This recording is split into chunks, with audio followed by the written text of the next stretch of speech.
Welcome students. Let's discuss section 1. Uh, so in this section, we are going to discuss about some basic mathematical models, direction fields, and particularly we'll start with discussing about what is a differential equation. So loosely speaking, differential equation is an equation which has derivatives in it, right? So first of all, what is a derivative and how do we go about it? So we have already seen in calculus 1. So you have already seen dy by dx, right? So dy by dx is what? Rate of change of y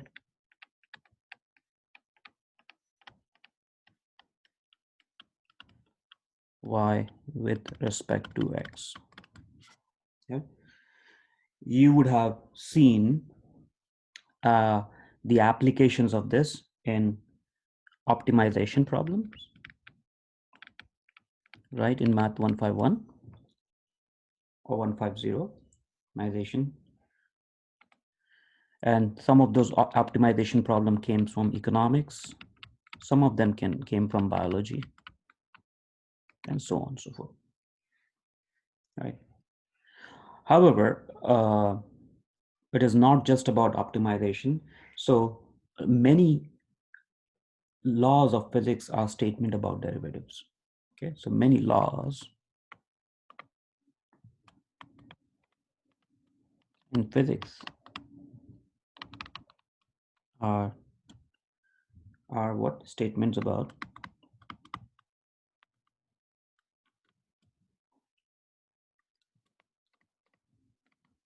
what? About derivatives.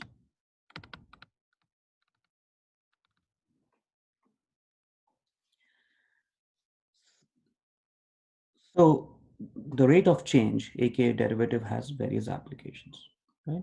Now, one application right now we are interested in is what is di by dt, where I is number of infections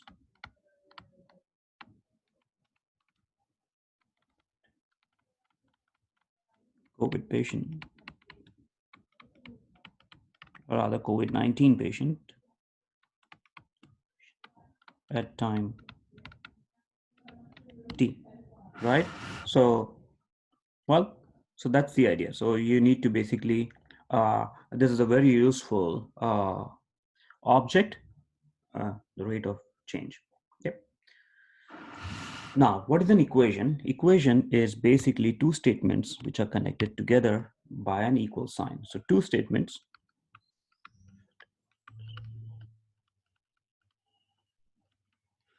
connected or linked by an equal sign.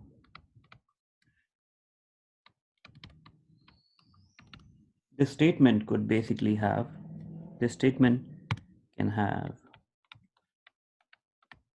more than one variable.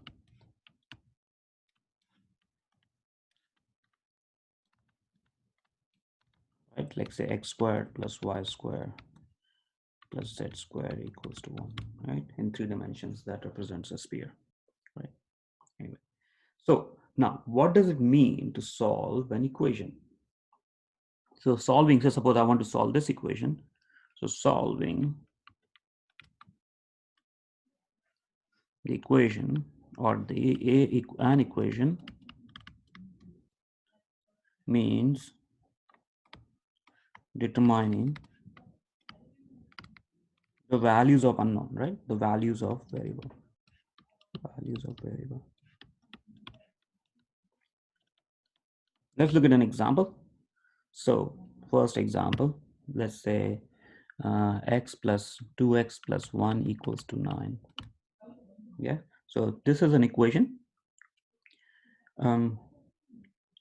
If you want to solve this, you can see that you can bring 1 on the other side. So you get 2x plus 2x equals to 8, 9 minus 1, which is 8, which gives me x equals to 4. So if you look at this equation, it has a solution, and the solution is what? A rather number, is a is a number.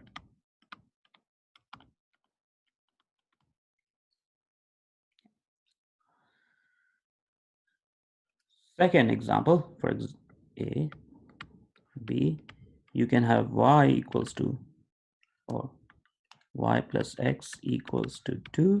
This would give me y equals to 2 minus x. Now here, if you take x as an independent variable, y is a function of x. There are infinitely many solutions, right? So as you keep changing x, you'll get y. So here y is a function of x. Let's look at another one. See, say dv by dt equals to, say, v. Okay. So in this case, you can see that the solution would be, if you look at this carefully enough, the solution will be v equals to e to the power t, right? Because derivative of e to the power t, so if you look at left hand side, this is going to be d by dt of e to the power t equals to e to the power t, which is same as v, which is my right hand side. So in this case, you can see, which is the RHS. So in this case, you can see v equals to e to the power t is the solution. Not only just that, if there was plus c, then you will see that this is a solution to this equation.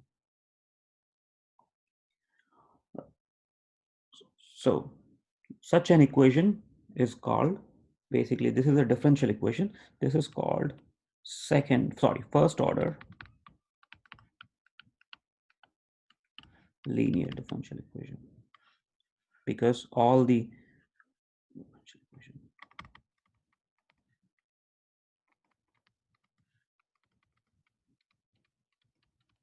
and the justification for that is because it's a, if you look at this guy,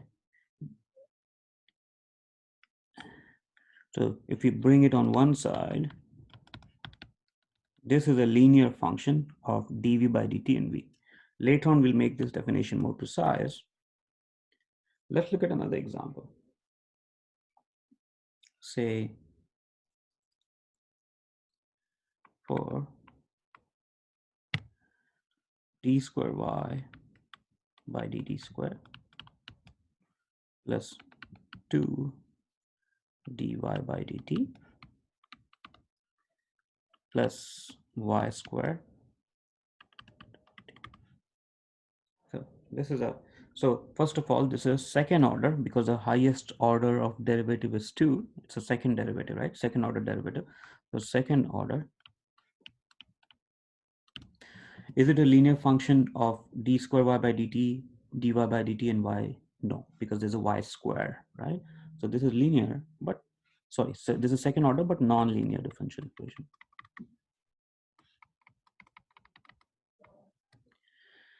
Now, what is the solution to this differential equation? So this is a second order differential equation. So we'll discuss about how to look at the solution for this. I can actually write down the solution for you, y of t, but we'll learn about it later. So this looks like, this is 2y squared. So the methods of finding the differential equation solution to this is going to be slightly more tedious. So we'll come to that. I would rather not write down the solution. I have to work it out. It's not easy by observation. Okay. Another example could be, say, dou u by dou t plus dou u by dou x equals to 1.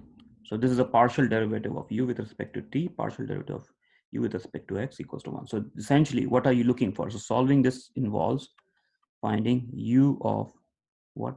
X comma t.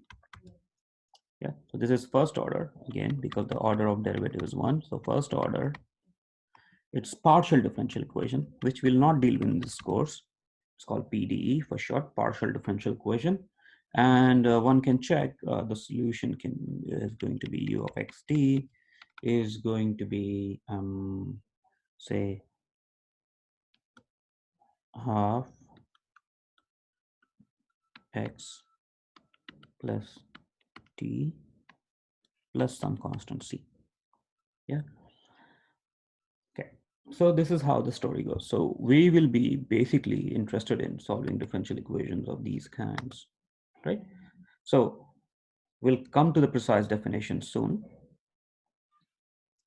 Now, let's see, why are differential equations useful? The differential equations are useful because if you have mathematical modeling, what does mathematical modeling means? Basically, given a real life scenario or physical scenario, you want to make a differential equation out of it. So this will give us, so if you combine mathematical modeling with differential equation, you get enormous predicting power.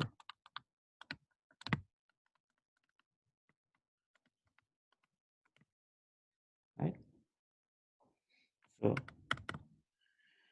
we can, so why is that? We can basically predict future of some variables. So future behavior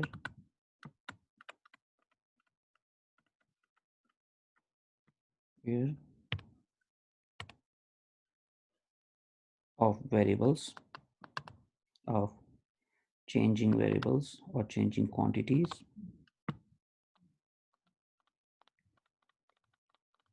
is based on present values, present and past values. For example, we say, well, we have a consensus that universe was formed with Big Bang, right? The reason for such an, or at least a vague justification for that is we are looking at how the universe is expanding. So we are looking at the rate of change of universe. Uh, and then basically we have some kind of a modeling about how it started in past. Okay. So how does mathematical modeling works? So there are a few stages of mathematical modeling. So the first stage is basically you start with an assumption.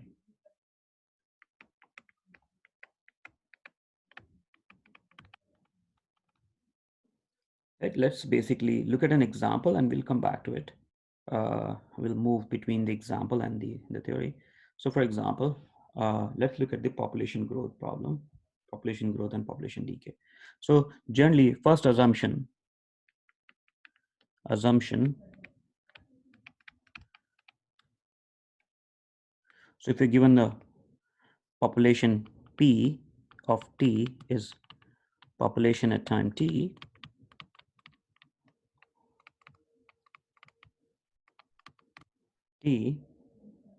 then one assumption could be that the rate of change of population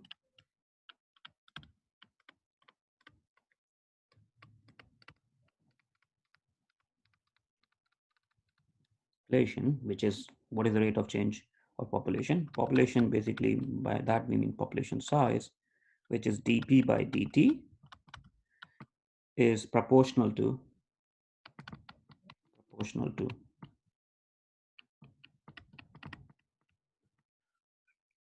its current size,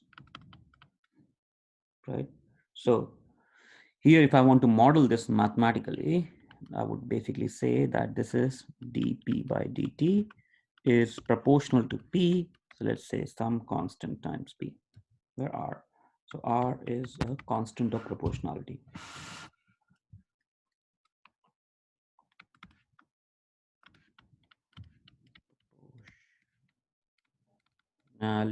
So here, if you look at this, so we start with an assumption, and out of that assumption, we basically make a mathematical formulation, right?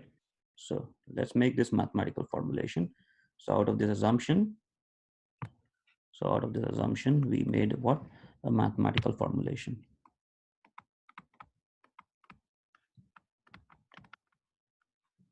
formulation, right? So mathematical formulation.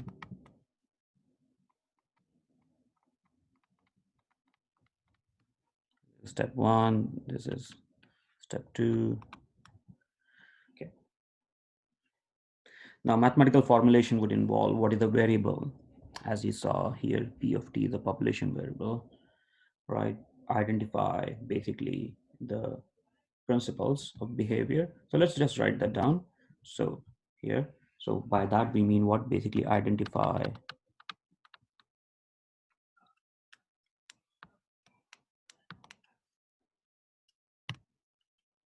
I, oops, I identify what dependent behavior, dependent and independent variables. Do we identify the connection between them? So connection between these, right? What is the principle behind this behavior?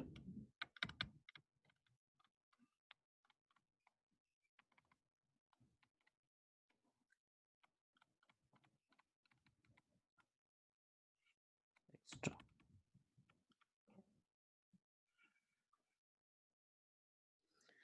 Now, once you have a mathematical formulation, you try to solve that problem, right? So then we'll try to solve that problem. So the idea is, so step 3 would be solve it and study the solutions.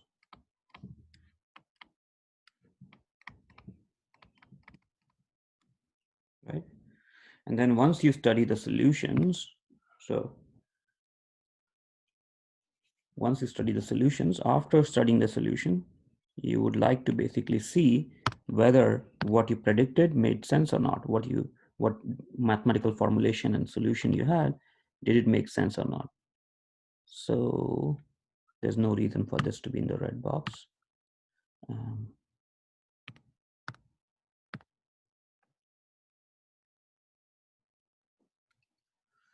So then what we do is check model with, so you need to check the model. So this is step 4, check the model with known facts, right? And if this basically works or doesn't work, or it needs a fine tuning, then you basically use it to change your assumptions, all right? So this is how a mathematical modeling problem works, right? Yeah, so these are the setup, right? So now, what are the challenges of modeling? Now, the challenges of modeling is basically to be realistic and to be sufficiently simple to be analytically and numerically manageable, right? So basically, what balance, what the, the need to be, the one balance between these things, the need to be realistic,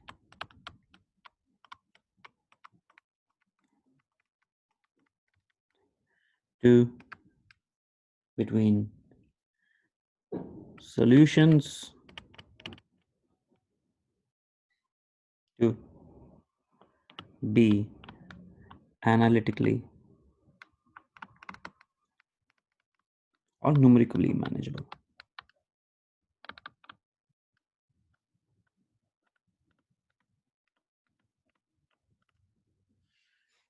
Yeah. So now, how do we study? So once we basically make a model, our interest lies in this part here. Yeah. And we are interested in models basically which correspond to a differential equations. Okay. So now, so that makes, so this is the part where will our focus be. and sometimes here as well, a little bit here. So, right, how to go from assumption to mathematical model. But mostly this is where our focus will be. We'll try to study the solutions of the differential equations. So there are a lot of things we need to basically study there, like what is a long range behavior of your solution? What is the equilibrium point, etc., etc. Right? So we'll come to these in further chapters. So let's move ahead. So how do we study a solution to differential equations? So there are actually a few ways to do that. One is a quantitative way. So quantitative way is means to quantify the solution. Suppose, let me give you a very easy example. So dv by dt is 2v, then my velocity v can be thought of as what? As e to the power 2t. This is my solution to this guy, right? And plus c, or multiplied by c rather. That's correct way of looking at it. So, all right. So this is the idea. So you can have a quantitative solution where you explicitly write down the solution and then study the properties. The other solution is the qualitative solution. So instead of studying the properties, instead of finding the explicit solution, you study the properties of solution, all right? Without explicitly solving for the solution. We'll see that how to do this. The other one is numerical solutions. So computing approximate solutions to DE using numerical methods. So these are the two things we'll study in this course, Math 310. And this we leave it for a future course or course you would have already done, which is MACM 316. It's more about numerical methods of solving differential equations like Euler's method and Runge-Kutta method and so on and so forth. So that's the idea. So our focus will be studying qualitative and quantitative. Okay, quantitative means solving explicitly, qualitative means looking at the solution. And so let's look at few examples. So let me go back to the example we have. We have population growth problem, population growth and population decay, depending on the population is increasing or decreasing. So assumption is, and as, of course, this assumption is need not be completely true, but may serve as an approximation. It depends on the scenario. So suppose we have P of T, which is the population, and our assumption is the rate of change of population size, which is rate of change is dP by dt, is proportional to its current size. So dP by dt is some constant times P, where R is the constant of proportionality. Yeah. This is also called, if you are looking from the population perspective, this is also called growth rate. Yeah, and it's generally assumed to be constant. Do we really need to assume that? Not really. It can change, but then the differential equation will not be simple as this, right? Then you have involve more things. Now, let's try to understand the qualitative solution.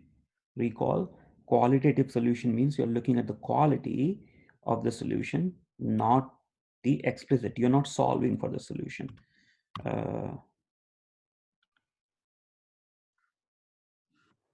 So what do I mean by qualitative solution? So suppose if R is greater than 0, then this would mean that P prime of T or dP by dt is greater than 0. This means that the population is P is increasing.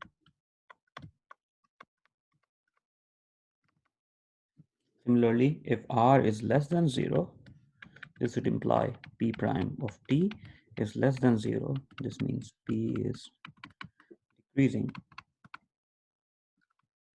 If R is equal to 0, this would mean what this would mean that P prime T equals to 0. This would mean the population P is what is basically stable does not changes.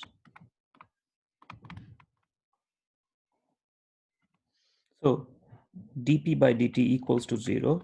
Wherever this happens, we call such a point as equilibrium point. Or, yeah, more details about this will be discussed soon. Similarly, if r is greater than 0, this solution is basically what is called as unstable because it's growing, right? It keeps on growing. So it's not stable. It's not stabilizing towards anything. However, if r is less than 0, the population will keep on decreasing, right? It will basically, it will keep on decreasing to a point.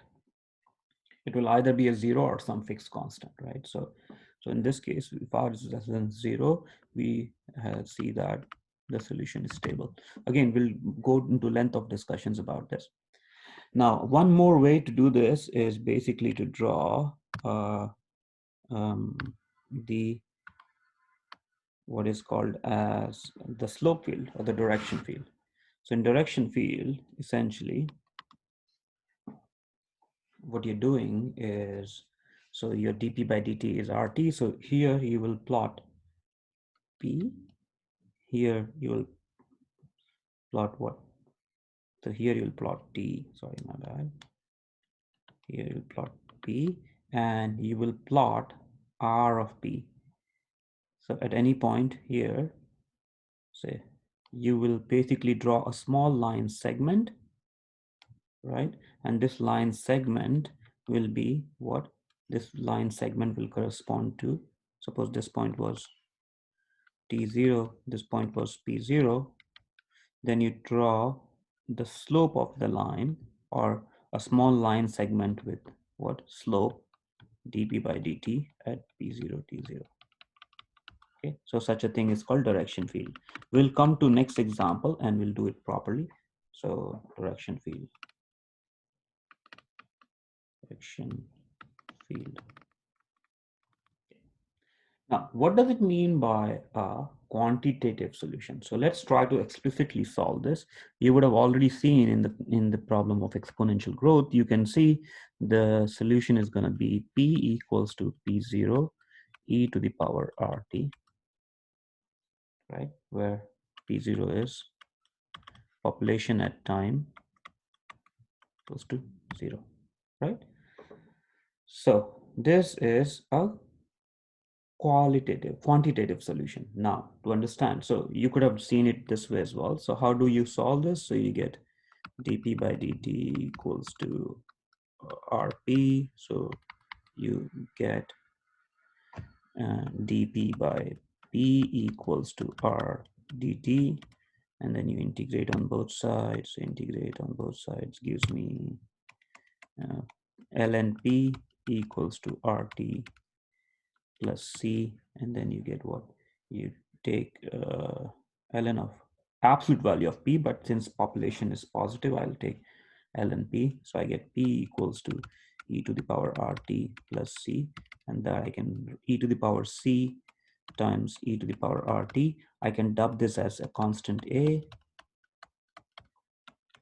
and since I'm population at time t equals to 0 would be p of 0 is a e to the power r to the power 0, which is a, and suppose this is some value, we'll choose to call it as p naught.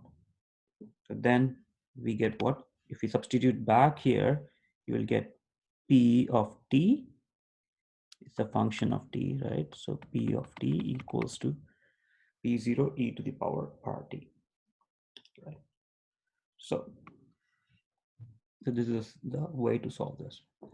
Now let's try to understand this solution a bit. So what is limit as t goes to infinity of p of t? We are interested in long range behavior. So this will basically is infinity. Well, that means this is not realistic, right? This is non-realistic.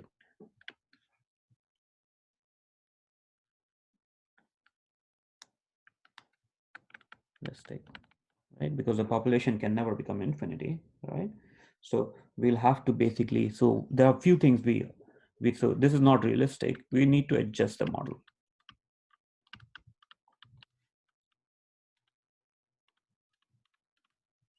So if you want to adjust the model, what do we need to take into account? Maybe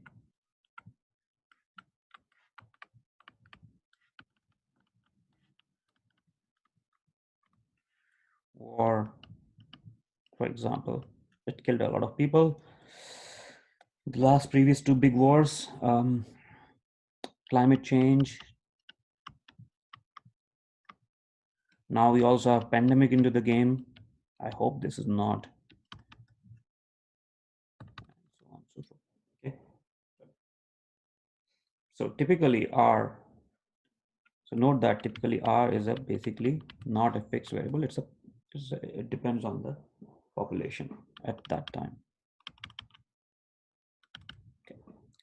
So for that, if you remember, we had so-called, it was called logistic growth. So logistic curve was basically more like a more reasonable uh, approximation to this whole thing. All right. So okay. Anyway, we'll move ahead now. So look at logistic. Yeah, logistic growth is more like, you have some maximum carrying capacity, and then this, instead of being exponentially growing, so it grows exponentially but stabilizes to this maximum carrying capacity. And yeah, so something of this sort. Anyway, so yeah, so it satisfies it, like it's like an exponential function. Yeah, it basically grows like that, but then it stabilizes at some point. Okay, so anyway, so this is how you do the quantitative study. Okay, now let's take another example into the account, which is the following. So a motion of a falling object. So again, here, let's try to have a mathematical formulation. So what is the assumption? The assumption is basically that when an object is falling, maybe there are two things acting on it. One is the gravity. So if you have an object of mass m, so there are two forces acting on it. One is mg, which is the force due to the gravitational pull, and then in the other direction we have the air resistance, basically, which is a sum. This, if v is the velocity of the object, then it's some multiple of the velocity gamma v, right? So let's try to have a mathematical formulation for this. So we have, let t be the time. So t be the time in seconds. V of t be the velocity of the object.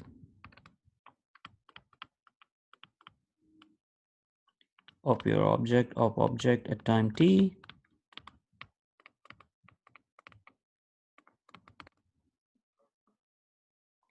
So these are the variables, right? Two variables. Time t is independent and v is dependent variable. So now what do we have? So the object is moving. So according to Newton's second law,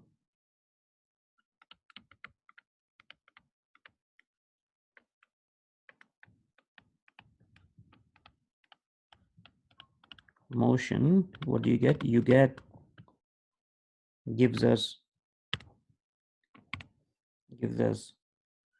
that force equals to mass into acceleration. It's generally a vector quantity, but since we are dealing in one-dimensional motion, up or down, we'll have it as a scalar. That is same as mass times, what is acceleration? Acceleration is the rate of change of velocity. Okay, so this is how the object is the actual motion of the object. Now, but there are two forces acting. So forces acting on object.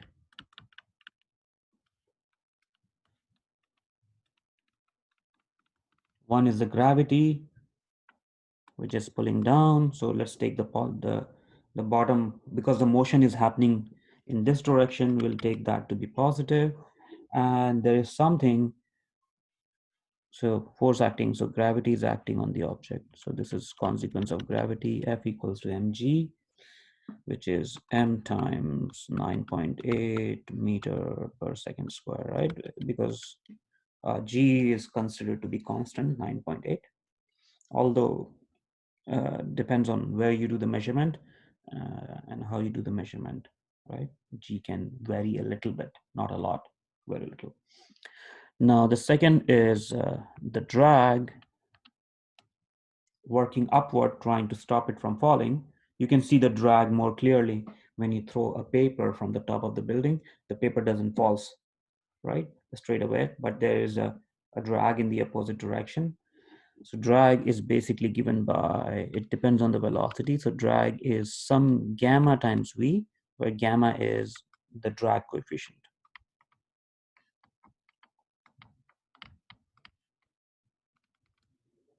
Yeah. So now let's see. So the force, the actual force on the object, which is m dv by dt, is essentially mg minus the drag, which is going in the direction. So this is our differential equation.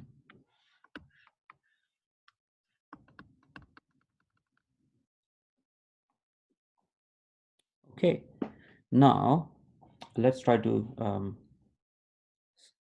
understand this. So let's assume g equals to 10 meter per second square, just for the sake of niceness. 9.8 would be slightly more tedious to deal with. Let mass be 1 kilogram for the object, and let gamma be 2 kilogram per second. Sorry, so 2 kilogram per second. And this is supposed to be constant, right? So what do we get? Then in that case, we'll get, when you put it back here, we get dv by dt, because m is 1, equals to g, which is 10, minus gamma, which is 2. So this is the differential equation we would like to solve. Okay. So first of all, what is the qualitative solution for this? So let's look at that. So if v equals to 0, let's see what happens. Then v prime is what? Is 10. So this means what? This is speeding up in the downward direction.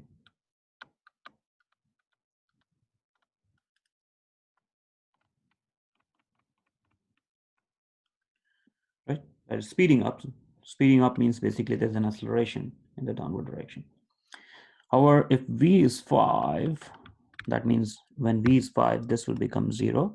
So when v is 5, we get v prime equals to 0. This would mean what? This would mean the speed is constant. Right? How did I get v equals to 5? I solved for 10 minus 2v equals to 0, which gave me v equals to 5, right? So I'm basically saying that at v equals to 5, this will be 0. And in that case, basically, we can say that v t equals to 5 is an equilibrium solution. Note that for equilibrium, you do not need any change. Rate of change of your variable is 0. That means dv by dt is 0, not v is 0. So dv by dt is 0 gives us v equals to 5, right? So this is an equilibrium solution. However, let's look at the other one. If v equals to 10, in that case, we have dv by dt is going to be less than 0. Actually, dv by dt is going to be minus 10. It's going to be minus 10, which is less than 0. That means it is slowing down in downward direction.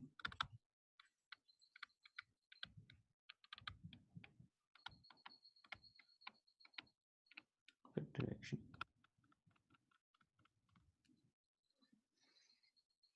So now, so we want to understand the solution. So the best way to understand the qualitative, again, we're looking at the quality of the solution, not the quantity. So quality of the solution is basically is to look at direction fields. So how do we look at direction fields? So what is a direction field? First of all, direction field shows the local behavior of solution to the differential equation. So first of all, what are we plotting in the direction field? So suppose you're given y prime equals to f of dy. This is your differential equation. So for example, in this case, you have v prime equals to f of what? T v, which is 10 minus 2v. In this case, there's no t, right? T is missing. So what you do is, how do you construct this? So you basically have,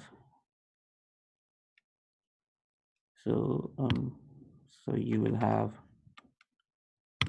so in one side, you will basically plot t. The other side, you will plot v. So these are the axes, t and v.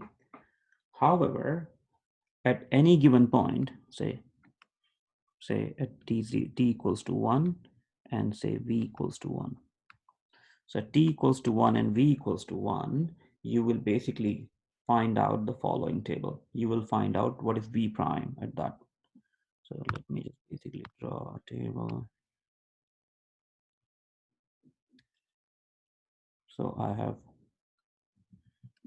t, I have v, and then I'm going to draw v prime at that point. And v prime, of course, is given by 10 minus 2v. So let's look at the example. So basically, when t is 0, v is 0, I will draw v prime as 10. So at 0, 0, I'm going to draw what? A small line segment of slope 10. Yeah. So small line segment of slope 10 actually was very steep like that, right? Then let's look at 2 and 1. In that case, v prime is going to be 10 minus 2v, which is going to be 8. So at t equals to 2 and v equals to what? 1, I'm going to draw a small line segment, which will not be as slopey as this, but slightly less than that.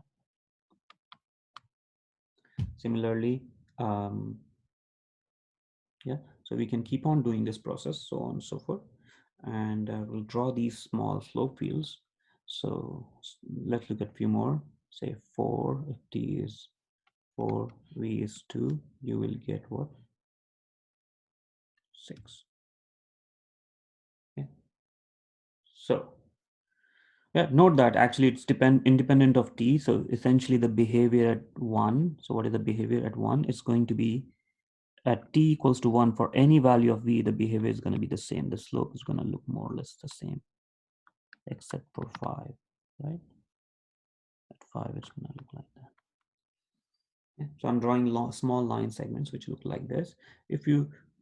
This is drawn using computer. Again, here we have, this is my t. This is, at this point, I have my v. And at every point, I'm drawing a slope. Yeah, I'm drawing basically that's the line segments of this one. So I'm drawing small line segments which represent. So then the question is, what is the point of this? The point of this is, if you choose one of them and trace them, so let me trace one of them.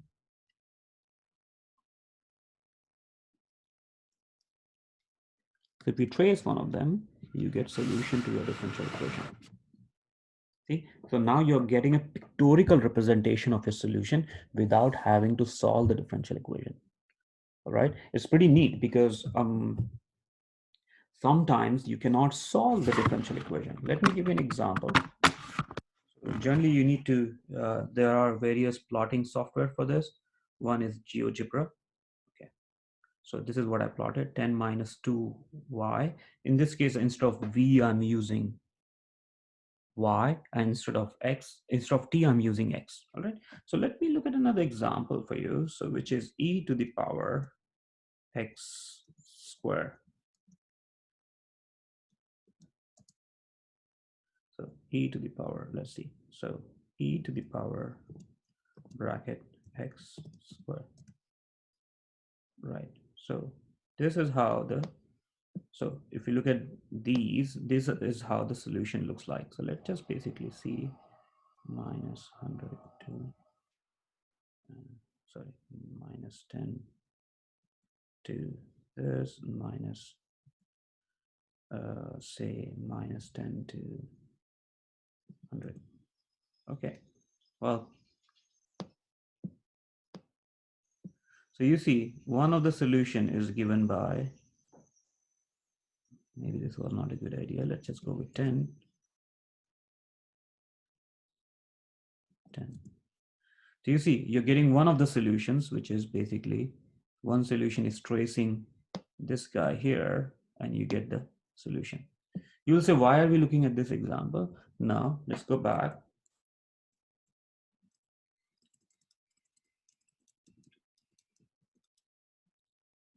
So let's go back. The reason for that is, if you want to solve for dy by dx equals to e to the x square, this would involve dy equals to e to the x square dx. And you know that this function has no elementary antiderivative.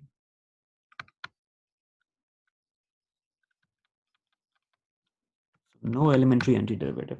So you see, you will have to basically go for the numerical solution. So sometimes it's good enough to basically look at direction field. And also many times there is not a nice function sitting inside, all right? So it's not that you have a nice function like x square or something sitting inside. The function may not be defined by one nice equation. So it makes sense to study the qualitative. All right. So qualitative is the most useful in some sense in real life scenario. Okay. So let's study the next one, which is the quantitative solution. All right. So let me just move this here. Let's just move this part. Okay. Sorry. So let's just move.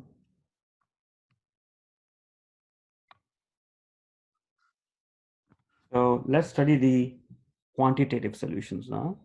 So for quantitative solution, recall again, we need to explicitly solve the differential equation. So what do we are looking for? We are looking to solve for v prime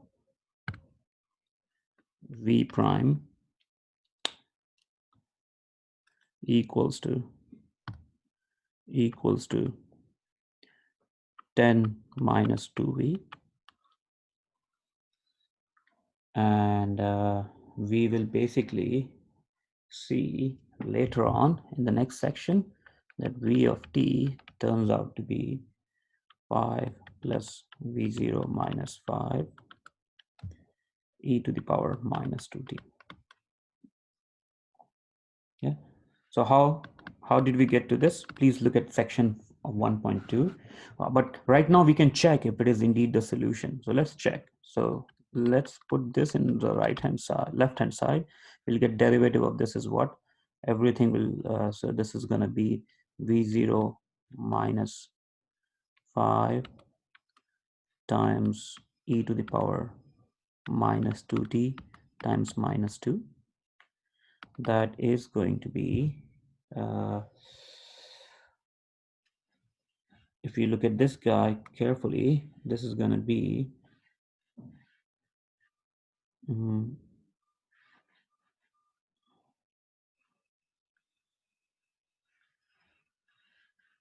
put it in this equation. So now we have, this is your left hand side, the derivative of this guy, and right hand side we have what? Right hand side we have 10 minus 2 times 5 plus v0 minus 5 e to the power minus 2t. And when you expand, this will multiply with this, and then you get what?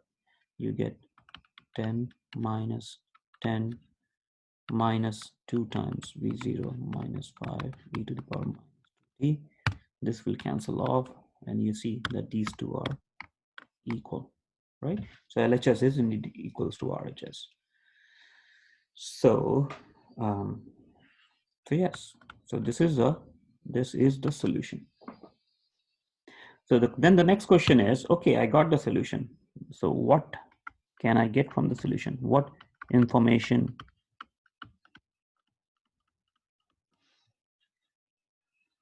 does the solution gives?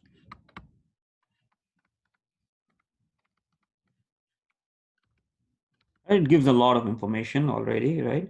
So it basically tells that there is some kind of a exponential decay to the equilibrium solution, right? So essentially it's telling us that it is exponential decay for that solution. Okay. So now the next major thing we want to talk about is the existence ideas. So does the solution exist? So we don't want to waste time. We do not want to waste time.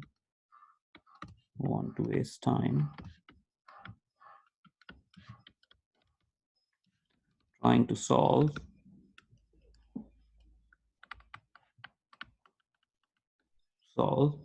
what equation for which there is no solution, for which the solution does not exist.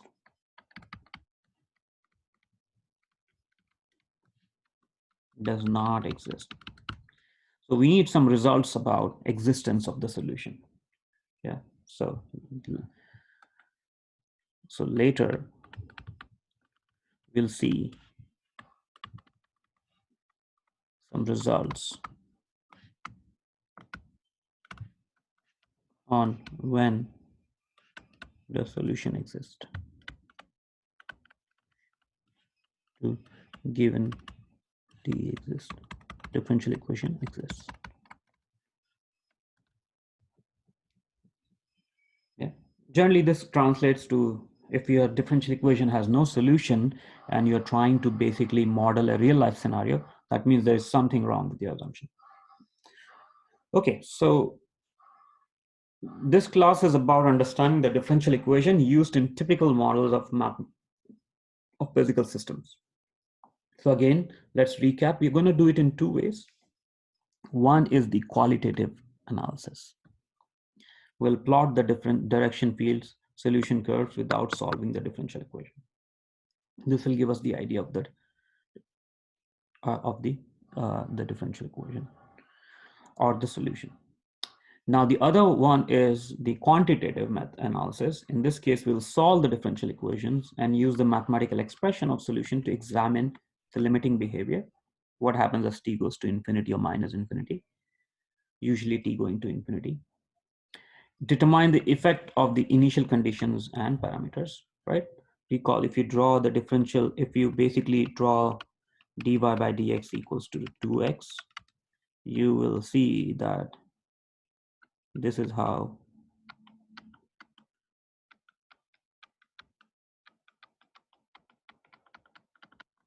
the slope field will look like.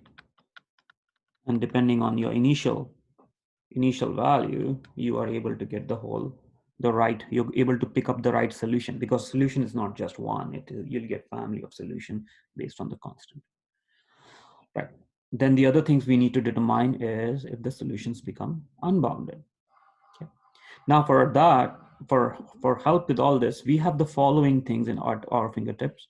We have ways to find software packages which find the explicit solution to differential equation. Wolfram Alpha, Mathematica, Maple, GeoGebra for that matter as well.